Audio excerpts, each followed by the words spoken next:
Are there adverse consequences to inflation in addition to rising prices? Join Richard Ebeling and me in this week's Libertarian Angle as we examine that question.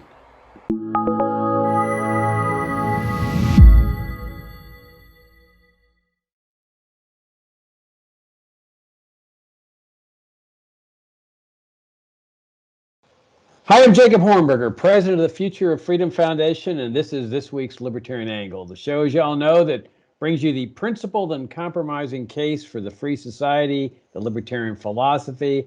I'm joined by my co-host, Richard Ebeling, professor of economics at the Citadel. Richard, good to see you again. It's good to see you too. I'm more casual because the semester is over. The classes are done. I'm now a man of, at least in terms of teaching, leisure, though of course never at leisure, because friends of freedom can never rest. Oh God, gag.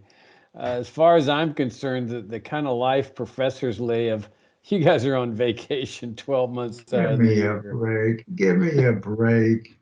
What do? If You only teach two know the classes a week. sorrows I've seen. Two classes a Particularly when week. I give a student a C or a D. But you mean I had to study to get an A? All right, so the last Come to time you and college to I, have to learn anything. Don't make me. Don't make me. well, the last time you and I talked, you were on your way to Guatemala to receive an honorary doctorate. You want to catch us up on how that went? Well, thank you for mentioning it. I'd be glad to if I can be immodest for a few minutes. Um, Not too long ago, I received a letter from the president of Francisco Marroquin University, as it's called UFM, in Guatemala. It is a private institution of higher learning dedicated to the principles of individual liberty, free markets, free enterprise, rule of law, limited constitutional government, greatly and heavily influenced by the ideas, especially, though not exclusively, of Ayn Rand, Ludwig von Mises, Friedrich Hayek, Milton Friedman, Henry Hazlitt, and they name buildings after these people. They have the Ludwig von Mises Library. They have the Friedman and Hayek lecture halls. They have the Leonard E. Reed office building. And there are these plaques to all famous classical liberals and libertarians and little descriptions of them all sprinkled around campus. There's a delightful mural dedicated to Ayn Rand's Atlas Shrugged with an image of Atlas holding up the world. So it is a very special place. And I should mention, no student can graduate from Francisco Marroquin, even in their school of medicine and their school of dentistry, without taking two mandatory courses before going across the stage for their diploma: the social philosophy of Ludwig von Mises and the social philosophy of Friedrich Hayek. So that's the environment. They're bilingual. Half the courses are taught in English, so they can obviously have an array of visiting scholars and visiting professors. At the same time, the students can easily go back and forth in reading assigned literature in both Spanish and in English. So, and it is highly regarded throughout Latin America. So not too long ago, I got this letter from the president of Francisco Marroquin, telling me that they would be deeply honored if I would attend their graduating ceremonies in early May of this year, 2022, to be awarded an honorary doctoral degree in social sciences. And the prior recipients have included Friedrich Hayek, Milton Friedman, James Buchanan, Gordon Tullock, Henry Hazlitt, Leonard Reed, Vernon Smith, an array of all the respected free market and classical liberal thinkers in many cases. And they very kindly and graciously had me come down. I gave some guest lectures for students couple of days before the graduation ceremonies, and then they awarded me the degree. And I can only say that I'm deeply flattered and particularly grateful and appreciative. Yeah, that's a big honor, and it is a great institution. I hope you did give me credit, because obviously you would never have gotten to this point in your knowledge without my assistance. And so, Matter of fact, I went out of my way to assure them in spite of my association with you and the bad influence that you have been, could be, and always will be, I rose above this to meet the minimum standards to receive it from them. That's disgusting. But on a positive note, most of the people down there that I spoke to, professors and the administration, they know about the Future of Freedom Foundation. They know about you and the work that you do, and so they're very appreciative of those who stand for principled defenses of liberty. That's really nice, because many years ago, probably long before this crowd of professors was there, I also went down and just delivered some lectures there, and it was just such a nice institution, and everybody was so nice, and they took me over to the old capital city of Antigua, which I'm sure they took you to also, and they took me around Guatemala City, treated me to dinner every night. It was just a wonderful experience. Yeah, it's very interesting that if I can just extend this for our viewers and listeners a minute or two more. The school has recently been celebrating its 50th anniversary. It's been around for about a half a century now. It was the inspiration for it and the founding of it was by a Guatemalan businessman named Manuel Ayau. He had this vision of a school in the Spanish-speaking world in Latin America that would espouse these ideals, seeing how much, particularly state, but also many private institutions, both north and south of the border, that is in the Spanish-speaking world and in North America, have been influenced by left of center ideas, collectivist ideas, statist ideas, socialist ideas. And so he was able to use some of his own money and money from generous donors to buy a large piece of land. You've seen this in practically the center of Guatemala City, in a ravine. And it is an amazing institution. The buildings sort of blend into the sides of the ravines, and it's green and gardens. The way I expressed it to Manuel Ayau's son, Manuel Ayau passed away a few years ago. I expressed it to his son, who's one of the board of trustees at Francisco Marroquin. I said, I have the impression that your father must have been inspired, not just in general by Ayn Rand's Atlas Shrugged, among other authors, obviously, but by this image of Galt's Gulch, because here's this peaceful serenity of like-minded people believing in liberty, who you're there, and it's like you're in the world, but you're outside of the world. It's like a haven, a safe harbor for the reflection upon and the education of the classical liberal ideals of personal freedom, free markets, and a government that protects rights rather than violating them. But it's a magical place in my estimation. For those who might be interested to just see a few snippets, on my Facebook page, just Richard Ebeling, obviously on Facebook, if you look back earlier in May 6th, May 7th, I posted some pictures from my recent visit at Guatemala, and you might find at least a few images of the university very interesting to see. Where else can you? I posted a picture of 3 young ladies who come from the interior of Guatemala, from very poor families, but had outstanding scholastic records in high school. They were given by Francisco Marroquin full ride grants and tuition supports, and they're standing there. And what are they standing below? Banners with little concise quotes by Milton Friedman and Friedrich Hayek. Where other university in the world do you find students walking around campus and they look up and they hear quotes on freedom by Milton Friedman or Friedrich Hayek? So it's a very special place, and I am, just to reiterate it, Jacob, I'm deeply flattered and honored that they would bestow this degree on me. Yeah, no, it's a great place to go to college. I mean, I'm surprised that not more Americans don't go down there to go to college. What a great place if you want to learn about Austrian economics and libertarianism. Oh, yes.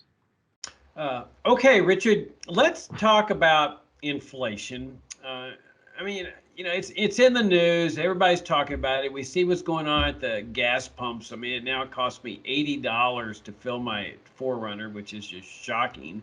And we all know what's happening with food prices. We see what's happening with prices across the board.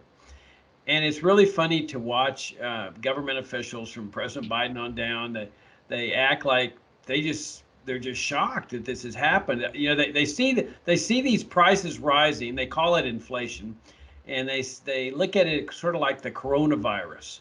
That, oh, coronavirus hit China, and oh my gosh, it's coming to America. Oh, it's here. And it's the same with inflation. Well, inflation hit Zimbabwe, and then it reached over to Venezuela, and oh my gosh, it hit here, and now we've got to stop it like the virus. We've got to go into combat inflation. I mean, I'm reminded of President Ford's buttons: whip inflation now. We've all got to band together to stop this virus. Well, of course, every libertarian knows that there's a cause and effect here, that this is the Federal Reserve's monetary antics. That when the Federal Reserve doubles the money supply, triples the money supply, the only way that debasement of the currency or inflation of the currency, I mean, that was the original use of the term, they're inflating the money supply, is going to be manifested in rising prices. There's no way else that it can be manifested. Your money is getting polluted because of increased supplies. The government effectively just printing more and more money to finance its out of control federal spending, and it's making it more expensive to buy things. When your money's getting debased, it's going to buy less, and the way that's buying less is reflected is with rising prices. But I want to also talk about something that's not talked about generally in the media, and that is some real adverse consequences that come with this process. Because right now everybody's focused on, oh, how do we stop the prices from going up? And I'm surprised that more people are not now calling for price controls, which is the time-honored way to do this, where they start tampering with the price system. And I want to talk about the price system in this context too, Richard. And you're the economist, and I'll let you give your perspective on this. But the way I see it is that the price system is a very intricate part of a free market system. It's the device by which people are able to communicate in economic terms. That as prices start rising, that they understand that something's happening here, whether good or bad. They can calculate. They can determine whether they want to go on vacation or whether they want to save their money. The prices in a society are intricate to people being able to calculate. This is why sound money is so important, so that people can calculate correctly. Well, what the Federal Reserve's inflation policy does is it distorts that price system. It sends out wrong signals, like it artificially lowers interest rates, let's say. Well, what signal does that send to businessmen? I mean, they don't know that the signal's coming from the Federal Reserve. They're saying, oh, boy, all these consumers are now out there demanding all these goods because consumers are thinking, man, money's plentiful, I'm doing really well. So businesses start to expand operations. They invest in new equipment. They hire new workers to meet this expanded demand. Well, it's all a distortion. And that gradually over time, the bubble bursts. And all the signals that were being sent out are now seen to be fraudulent, false, a perversion of the system. And that's where the bust comes in. The businesses start going bankrupt. Consumers start going bankrupt. They can't make home payments anymore. People start going underwater on their mortgages.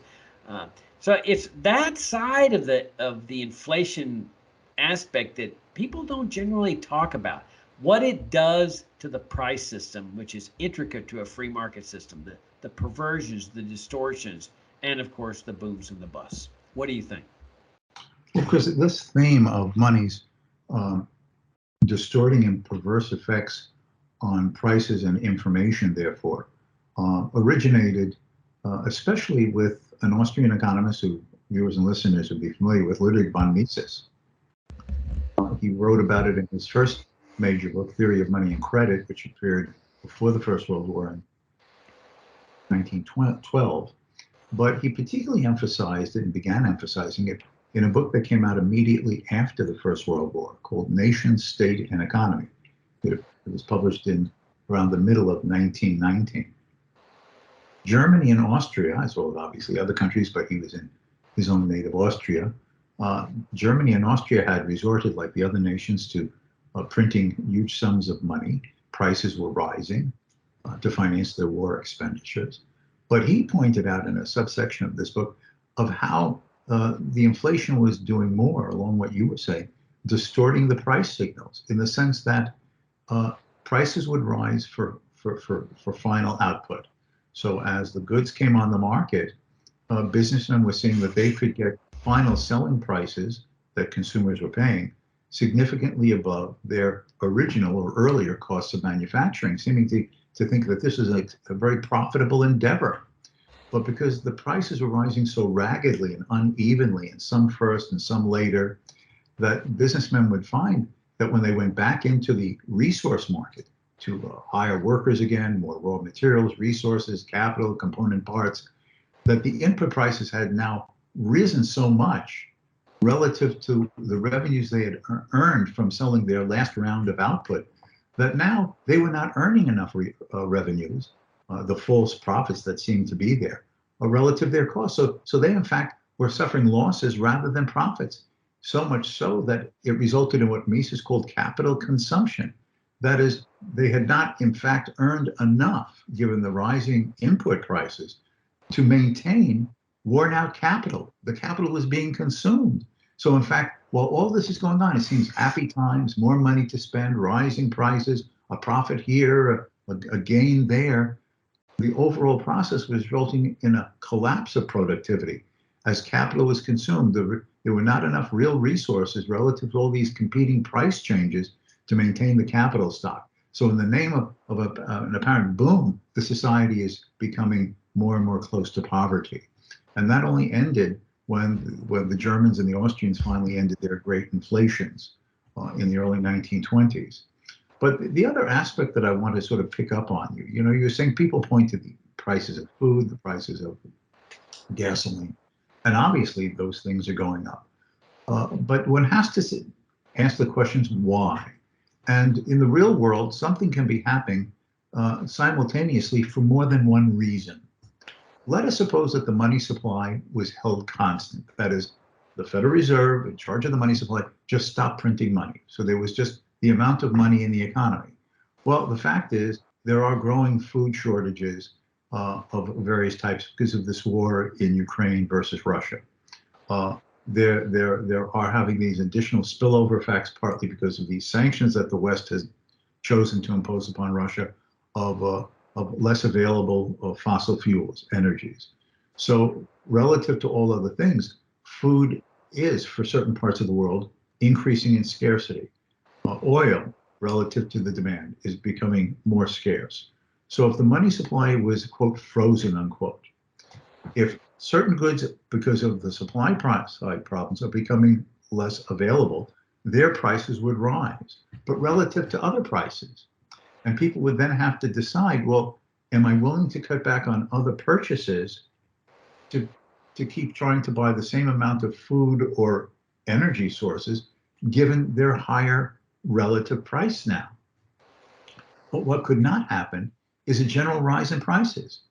Because if you're trying to maintain your spending on higher priced energy and higher priced foods, then by necessity, you have to be spending less of your given incomes on other things. So if some relative prices rising would mean that other relative prices either stayed the same or went down. Now, that's what would happen if we were not in an inflationary environment, all other things held the same. But superimposed on this are these trillions of dollars that our central bank, the Federal Reserve System, has been pumping into the economy for now years and years, especially since the 08-09 financial and housing bust and crisis, and accelerated over the last 2 years during the COVID crisis period. So as a consequence, oil and food prices are rising relative to other prices, but all prices are rising because the Federal Reserve has made it possible for people to be spending more on those goods or attempting to, while on the other hand, not having to cut back on the purchase of others. So while some prices are rising relative to others, they're all rising like this. And all of this is sending out false signals about how much are these greater scarcities of some things relative to others. How should people change their budgetary choices, their production activities to try to be more efficiently using resources that may change in relative scarcities in a changing world for either real economic or politically motivated reasons. But this is all being bundled together and being placed into a general inflationary problem where people cannot easily sort out what is the real change in scarcities relative to a monetary debasement that is enabling people to just have more money in their pockets to buy more of everything, but it doesn't change the relative scarcities. It's just the level at which these scarcities are manifesting themselves. Now, on top of this, which you alluded to also, as you said, well, the Federal Reserve could try to manipulate interest rates, and they do. Particularly, they have the capacity to influence to a degree short-term interest rates by increasing the amount of money in the banking system through monetary expansion. Now, the interest rates are a price. They're supposed to tell you information. What is the available savings in the economy? That is, that portion of people's incomes they choose not to currently spend on consumption goods. And what is the relationship between people's choice to save a part of their incomes relative to businessmen's judgments and anticipations concerning the profitability of different types of investment? Now, interest rates are supposed to bring supply and demand into balance like all other prices, but it's also telling what investments are profitable and which are not. If you're anticipating that if you undertook an investment, it would give you a 5% rate of return, 5% profit margin. Well, if the rate of interest is less than 5%, it's attractive to borrow and undertake the investment project. If the rate of interest is above that 5%, hypothetically, then it would cost you more to borrow than the profit you could earn from the investment. So interest rates are bringing supply and savings and investment into balance, but it's also acting as a gear that regulates what type of investments, for what time horizons, which are profitable and which are not. But the Federal Reserve has pushed interest rates for a very long time, practically in nominal terms, to zero. And when you adjust for price inflation, just using the Consumer Price Index estimate, for many periods of time over the last 10 years, interest rates have been negative. That is, money has cost nothing to borrow. Well, if you so distort a price that it's down to zero, then what is the regulator? What is the indicator? What is the balancer? So basically, in my opinion, financial markets, through these Federal Reserve policies, have been operating without the reality of a price system, which the structure of interest rates is supposed to serve. So how do we know what investments have been profitable over the years, which are unprofitable and should have never been undertaken? What types of investments resources have been drawn into and should not have been drawn into, and which would have been legitimate, taking a longer term investment horizon? Has labor been allocated correctly between sectors of the economy? Have the right types of capital equipment, machines, tools, and so on been invested in to be employed in this sector of the economy versus that sector of the economy? We have no information. It is basically Mises's point that under socialism, by destroying prices, you have no way to undertake economic calculation. By so distorting interest rates to make them practically zero or even negative when you adjust for inflation, you've destroyed the price mechanism of financial markets. So how do we know what people should have been investing in and how they should have done it and for what time periods, what horizons of investments? We don't know. And so a good part of these chickens are starting to come home to roost. That's reflected in people's reevaluation of what investments have been worth. The decline of the stock market, the NASDAQ and the S&Ps and these different forms of what sectors of the economy you're looking at. All of this is a recalibration and a readjustment of people having to figure out what the reality is once the inflationary bubble bursts. Well, yeah, and I think they're kind of trapped at this point because each time they engage in this process, they pump the bubble up a little bit more, and then it bursts. And rather than let everything clean out in the system, which is really what a recession or depression does, it's getting rid of all the malinvestment and it's reorienting the economy to where it should be. They start inflating again. And as you point out, they've been doing that since 2008. And their shibboleth, of course, is the stock market, that everybody looks at the stock market and everybody's got their money in the stock market. So now what do?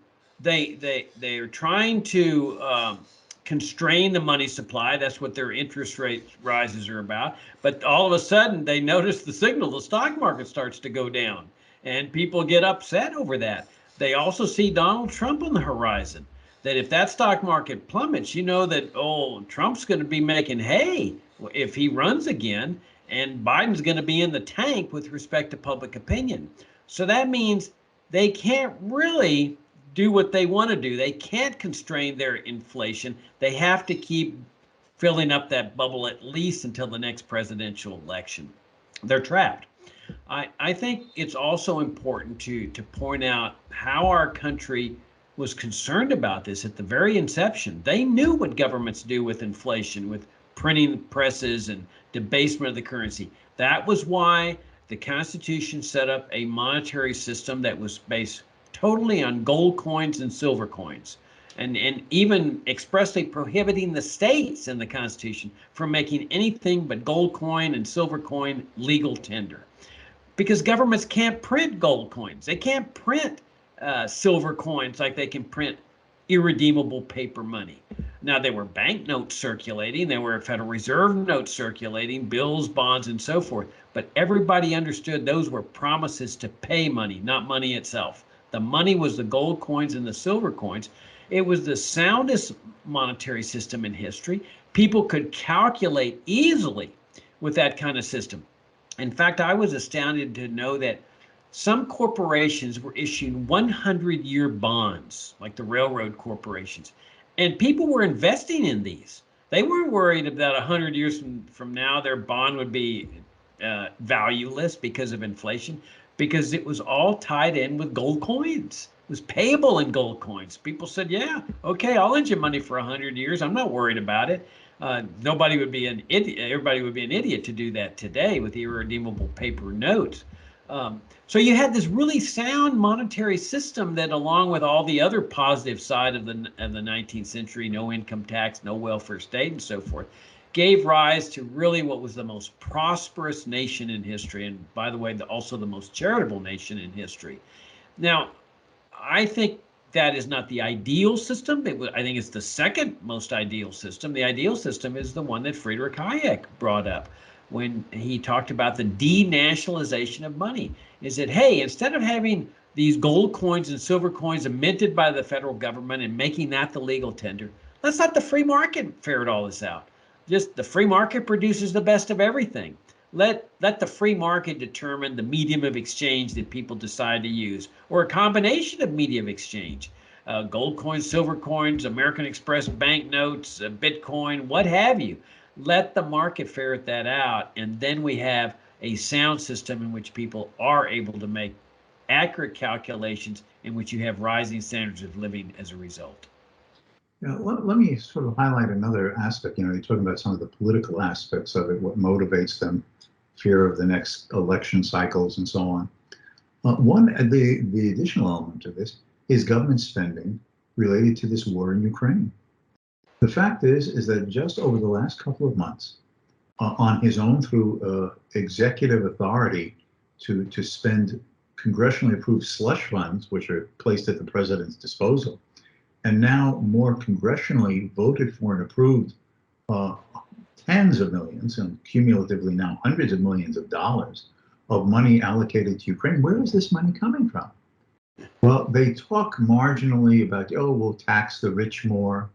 They never talk about, well, if we're going to spend more money on some what amounts to military foreign aid to Ukraine, then we'll have to cut back some domestic programs. No. So either taxes will have to be raised, or if you're not going to raise taxes, you have to fall back on the tried and true method of all corrupt and deceiving governments. More deficit spending, more deficit spending. When the president says, I'm sending this amount of humanitarian or military aid to Ukraine, or he goes to Congress and asks for this $44 billion package of aid, where does this money come from? The fact is that the government has no money directly that it does not tax from the citizenry. So any dollar it's going to spend through the avenues of political authority must be a dollar less left in the hands of the citizenry, unless it chooses to go into the financial markets and borrow that money, which siphons it off from the private sector in a slightly different way, but appears to be able to offer something for nothing. The taxpayers do not directly experience a reduction in their own take-home pay to meet an increase in government expenditure. And that's what they're doing. This is the same tried and true method of just hiding the real cost of their policies, both domestic and foreign, through deficit spending. Of course. I mean, we saw this with the pandemic checks, the stimulus checks. And we libertarians were saying these are not free. And government officials were saying, oh, yes, it's all free. It's just free money. And of course, now people are realizing it's not free after all. When they go fill up their car with gasoline. And of course, the government officials are saying, no, it has nothing to do with the Federal Reserve. It's all the war in Ukraine. You see, that's one of the things about the war in Ukraine. It will now be blamed for everything. But I know we're almost out of time, but there was an interesting dust up on this Ukraine bill that you mentioned, the $40 billion that U.S. Senator Rand Paul said that he wanted to make a proposal to have the Inspector General monitor the disbursement of this $40 billion.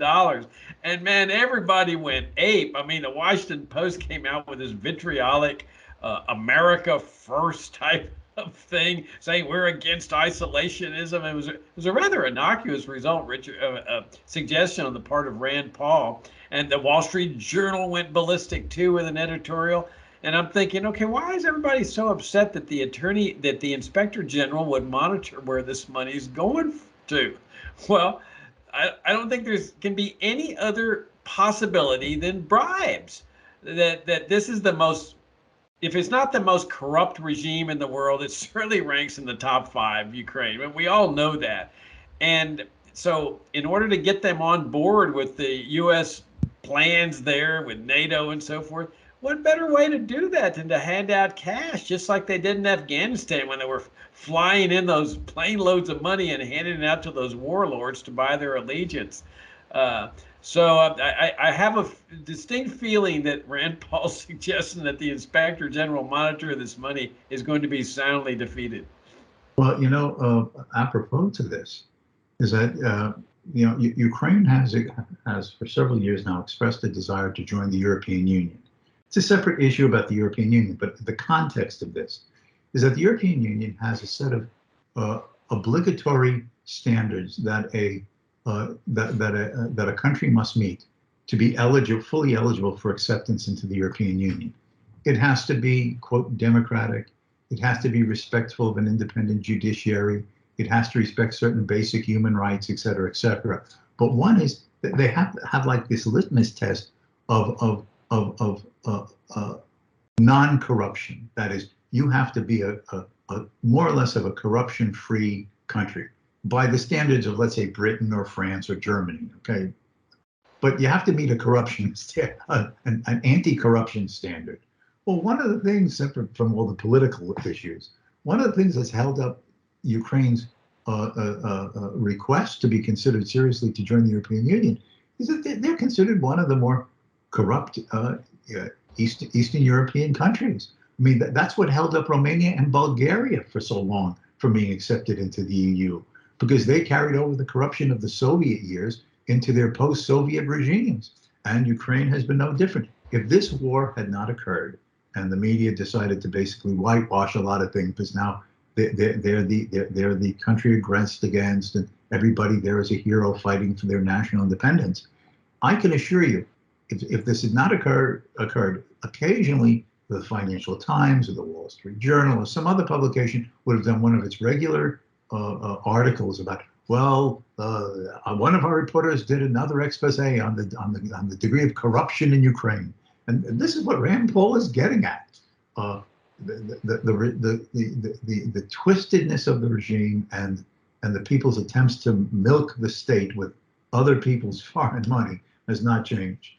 And he's right to consider it. Now, of course, the real issue would have been, should we even be giving any foreign aid to any country, economic, humanitarian, or military, or otherwise? But he just used this simple issue of wanting accountability, and that caused the uproar. Right. Well, you raise a good point, is that what they're really doing is fleecing us. And they're trying to say, oh, we're all good people because the IRS takes our money and sends it to these people overseas, just like it does to welfare recipients here in the United States. That we're all going to heaven because the Pentagon and the IRS are forcing us to do so. And I would just say one other thing is that this is a great welfare program for the defense industry. When the U.S. says that it's giving either in kind or cash for the Ukrainians to be able to purchase all this war material, the tanks, the artillery pieces, and so on, where does this material come from? It may come out of existing U.S. government inventories, which are then transferred to the Ukrainians, or it may be just sums that the Ukrainians can use to buy such war material. But there have to be people who supply these things: the planes, the tanks, the jeeps, the artillery pieces, the ammunition, et cetera, et cetera. And this is a big bankroll day for the defense sector, because all of this money gets pointed in their direction. And it needs to be kept in mind that there are these large corporations that live at the tit of the American industrial complex, military industrial complex. And in some cases, their revenues come anywhere from 80 to nearly 100% just from government contracts or approvals by the U.S. government for them to sell arms to other governments. Yeah, it's amazing to me. I ask myself every day, how long will the American people put up with this crud? I mean, it's just amazing that Americans are so passive that they go along with this. They're getting fleeced, plundered, looted, all in the name of being good and caring through the force of the IRS, the Pentagon, the welfare bureaucracies. It's amazing. All right, we're out of time, Richard. Let me give a short little promo for my new book, which is doing well. I want to encourage you guys to read it. I think you greatly enjoy it, and you find a lot of the insights that we've talked about here today, types of insights. It's entitled An Encounter with Evil, the Abraham Zapruder story. I think you greatly enjoy it. Richard, as always, enjoyed the conversation, and I look forward to talking to you again. Until next time, you take care.